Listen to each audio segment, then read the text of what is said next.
Namaskar, friends. On the evening of May 10th, the India-Pakistan war came to a ceasefire. Foreign Secretary Vikram Misri announced that Pakistan's Director General of Military Operations, DGMO, contacted India's DGMO at 3:35 p.m. Both sides agreed that from 5 p.m. onwards, all firing and military actions across land, air, and sea would stop, marking a ceasefire. However, the public first learned about this ceasefire through a social media post by Donald Trump. Trump mentioned that talks, mediated by the U.S., continued throughout the night, leading to India and Pakistan agreeing to an immediate ceasefire. Yet, just a few hours later, Pakistan began violating the ceasefire. The exact details remain unclear, but one fact stands out: trusting Pakistan's military and government is extremely difficult. Pakistan's political landscape has long supported terrorism within its borders and sponsored terror groups. Can such activities suddenly halt? Is that even realistic? Consider this. I mentioned that Pakistan's terror group TRF, a shadow faction of Lashkar-e-Taiba, claimed responsibility for the Pahalgam terrorist attack. In retaliation, India launched Operation Sindoor, targeting 9 terrorist camps in Pakistan. During the press briefing, it was emphasized that these targets were selected based on credible intelligence to avoid civilian infrastructure damage and loss of civilian lives. These 9 camps were successfully destroyed. The locations were carefully chosen to prevent civilian harm, yet Pakistan's response further demonstrated its government and military support for terrorism. After India's precise strikes on terror camps in Pakistan and Pakistan-occupied Kashmir, Islamabad retaliated by shelling civilian villages along the Line of Control, LOC. Pakistan is a state sponsor of terrorism. Why do I say this? Because it blatantly ignored international protocols and launched brutal attacks on civilians. Following Operation Sindoor, Pakistan initiated unprovoked firing on the LOC.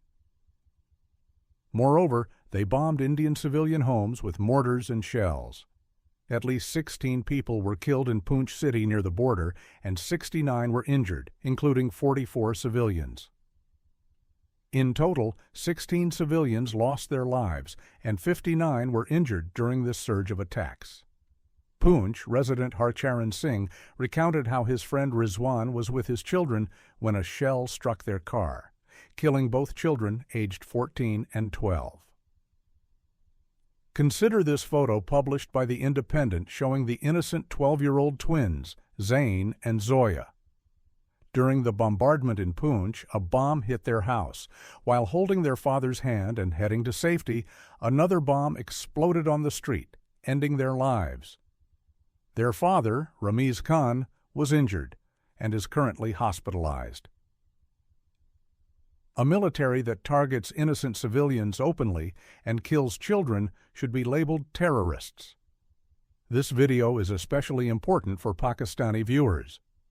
About 6 to 7% of this channel's audience is from Pakistan, and it is crucial to share these truths that their media, government, and military will never reveal.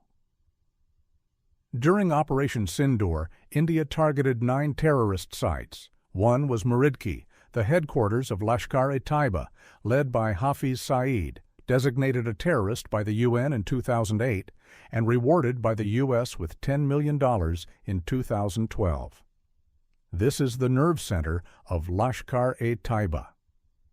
Another targeted site was Markaz Subhanallah, the base of Masood Azhar, listed as a terrorist by the UN in 2019 and head of JaishEMohammad.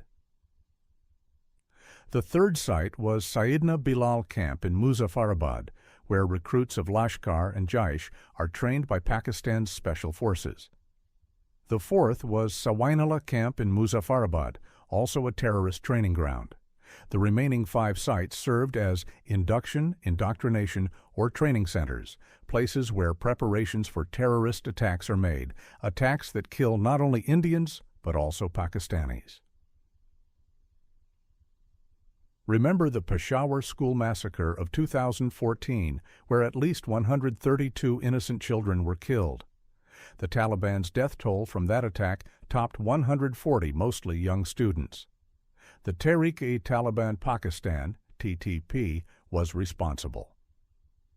What links these events is that these areas have become terrorist dens, making children unsafe.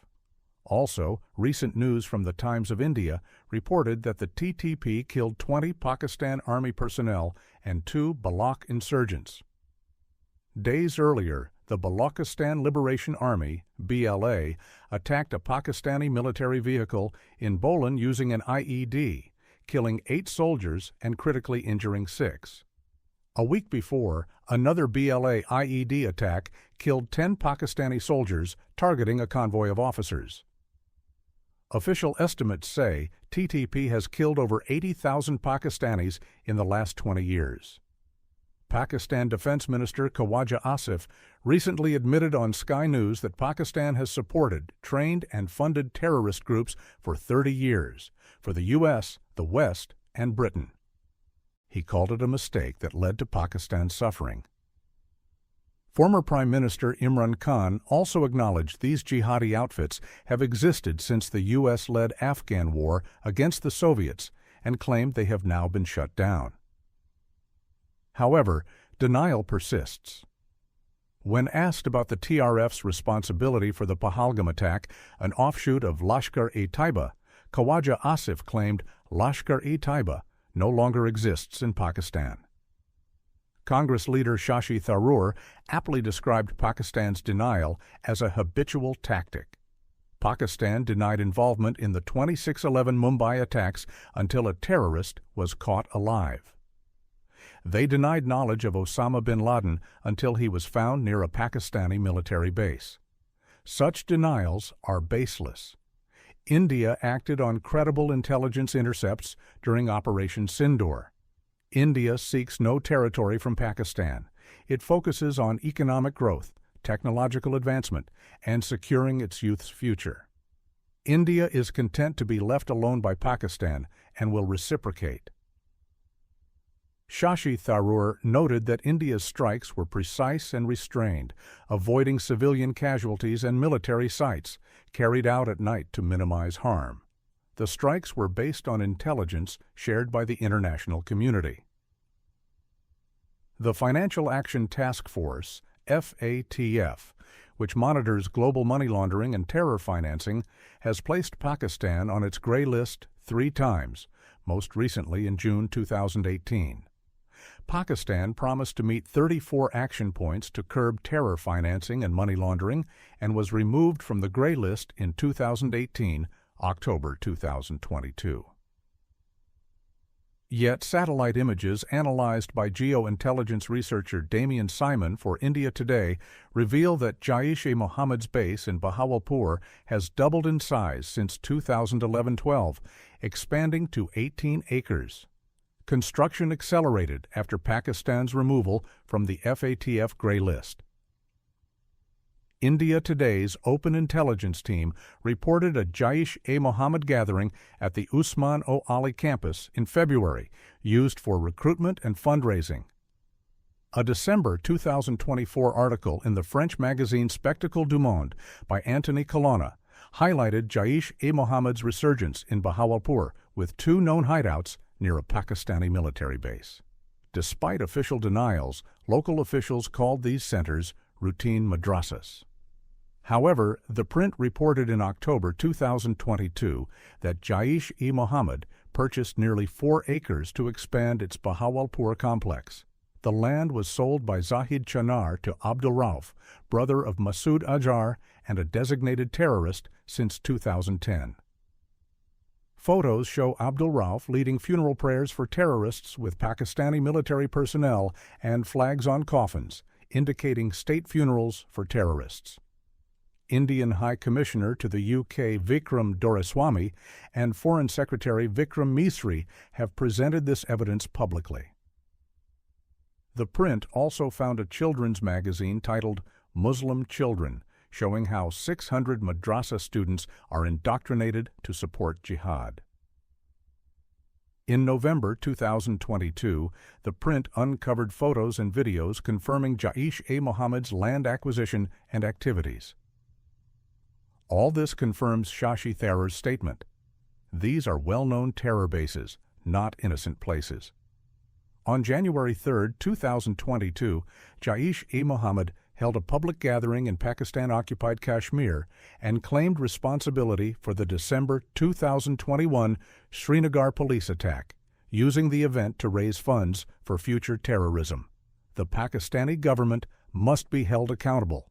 How much more proof is needed that these terrorist groups remain active in Pakistan? It is baffling how Pakistani politics has fooled the FATF repeatedly.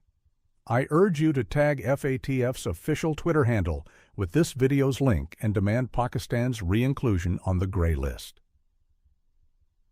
Questions also arise about the IMF's approval of a $2.3 billion loan package to Pakistan. AIM leader Owaisi called this an international militant fund, not a monetary fund, criticizing the IMF's executive board for approving it. So far, we have discussed JaishEMohammad. Now, Lashkar-e-Taiba's activities. In 2021, the Indian government's National Investigation Agency, NIA, informed the Supreme Court that over 2,900 kilograms of heroin seized at Mundra port, worth rupees 21,000 crores, was part of Lashkar-e-Taiba's narco-trafficking strategy. By flooding India's youth with drugs, Lashkar aims to weaken the country and use the proceeds to fund terrorism. Additional Solicitor General Aishwarya Bhatti explained that similar consignments came from Afghanistan, stored in Delhi warehouses, and sales proceeds were routed to Lashkar-e-Taiba. She mentioned that petitioner Kabir Talwar, seeking bail, is part of this drug syndicate. In October 2021, Adani Ports and SEZ Ltd announced they would stop handling container cargo from Pakistan, Afghanistan, and Iran from November 15th. However, a December 2021 report from MaritimeGateway.com indicated that within a month, these measures were not fully implemented. See this news of July 2022 after 7 months. Gujarat Anti-Terrorist Squad seized 70 kilos of heroin from a container, the price of which was 350 crore rupees. From where was it seized? From near Mundra port. Now, ASG has told the court that in the case of drug seize in 2021, a key witness, a retired customs official, was found dead in a suspicious condition. NIA had said in the affidavit that the narco-trafficker was in Afghanistan. With the help of Pakistan's ISI and Iranian middlemen, he sent more than 2,900 kilos of heroin from Afghanistan to Iran and then imported it to India. He hid it in the name of talc powder and imported it. Lashkar-e-Taiba was formed in 1986 when the Islamization process of Zia-ul-Haq was going on. The United Nations Security Council has said that this organization has carried out many terror operations. In December 2001, the Indian Parliament was attacked. In July 2006, Mumbai local trains were bombed. He played a role in the 26/11 attack. International security expert Ashley Tellis has written an article for the Carnegie Endowment for Peace. She wrote that Pakistan has been favoring Lashkar from the beginning. Lashkar terrorist David Headley said that he coordinated with Pakistani intelligence officers for the Mumbai attacks in 2008. At one time, Lashkar-e-Taiba had formed its own charity wing, Jamaat-Udawa. But according to America, Australia, and the United Nations, there is no difference between the two. Both have been banned. In March 2019, Pakistan also banned this Jamaat-Udawa. But I saw this report of the Hudson Institute in 2022. This is the only jihadist organization in Pakistan that aligns with the nationalist Islamist aims of the Pakistan security establishment. It has been said that to implement its agenda in Balochistan, the Pakistan government is relying on Lashkar-e-Taiba, II, Jamaat-ud-Dawa. It has also been used in Pakistan to fight the Islamic State. Just think, Pakistani politics is using a terrorist organization to fight perceived threats. What could be a worse situation for any country than this? That is why the people of Pakistan need to open their eyes. Because of all these things, Pakistan has become a hell. Look at the Global Peace Index report of 2024. There are 163 countries on this list. Pakistan ranks 140th. It has become so unsafe to live in Pakistan, and Pakistan's own reports also show this. Center for Research and Security Studies is an Islamabad-based think tank. They have stated in their report that the year 2024 for the Pakistan security forces has been the deadliest year in the last 10 years. In comparison to last year, there were 40% more attacks in Pakistan. A total of 905 incidents, out of which 444 were Islamic terrorist attacks, out of which 685 soldiers and police officers were killed, and 927 civilian armed people. For many decades, this is how the Pakistani people have been made fools. Some power-hungry politicians fight with India for no reason. They do muscle flexing. And on this pretext, they become the dictator of the country. There is no information about the Constitution, how many were formed, how many were destroyed. There is no information about democracy. Democracy is such that no Pakistani prime minister has been able to complete his 5 years. Someone is shot, someone's throne is overturned, someone is hanged, someone is in exile, and someone is in jail. Even today, Imran Khan is in jail. According to reports, he has been tortured. Elections have also not been held in a fair manner. The whole country has been made a joke. In such a situation, it is very difficult for ordinary people to live. Do you remember what happened in Karachi in March 2023? 11 people were killed in Baghdad, including 5 women and 3 children. Baghdad was where free food was being distributed during Ramadan. See one more news at the same time. Free flour was being distributed in Khyber Pakhtunkhwa, Jarsada. There was a stampede. 1 died, 8 injured. People are being killed while standing in line for free flour. Think about it. This reminds us of the French Revolution. Do you know that before the French Revolution in the year 1775, there were flour wars in France? There were wars over flour. Is there not going to be a revolution in Pakistan as well? If there is a revolution, just remember one thing. This religious fanaticism, putting religion in everything, it is very important to end this. As long as there is religion in politics, you will continue to be a fool. Thank you very much for watching. Feel free to comment and share.